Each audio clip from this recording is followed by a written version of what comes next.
اگر آپ چینل پر پہلی بار آئے ہیں تو ابھی سبسکرائب کر کے بیل آئیکن پریس کریں اور رہیں باخبر۔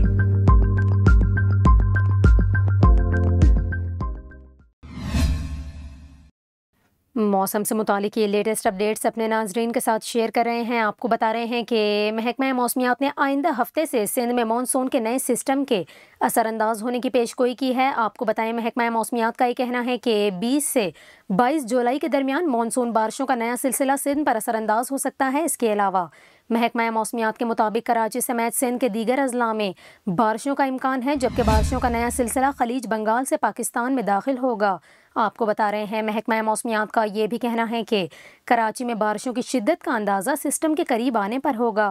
دوسری جانب آپ کو بتائیں محکمہ موسمیات کے مطابق آج رات سے 16 جولائی کے دوران بارکھان، لورا لئی اور قلات میں گرج چمک کے ساتھ بارش کا امکان ہے۔ اس کے علاوہ محکمہ موسمیات کا یہ بتانا ہے کہ خضدار، یوب، لسبیلا، آوران، موسیٰ خیل، ڈی جی خان، راجن پور، ملتان، بھکر، لیا، کوٹدو، سکھر، جیکب آباد، ننگر پارکر اور تھر پارکر، عمر کوٹ، سانگھڑ اور میرپور خاص میں آندھی اور گرج چمک کے ساتھ بارش کا امکان ہے۔ محکمہ موسمیات کی جانب سے ملک بھر میں بارشوں کی پیش گوئی کے بعد پی ڈی ایم اے نے بارشوں اور تیز ہواؤں کے پیش نظر ضلعی انتظامیہ کو پیش کی اقدامات کی ہدایات کی ہیں۔ آپ کو بتائیں کہ پی ڈی ایم اے کا یہ کہنا ہے کہ شدید بارشوں سے ندی نالوں میں طغیانی اور بالائی اضلاع میں لینڈ سلائیڈنگ کا خدشہ ہے۔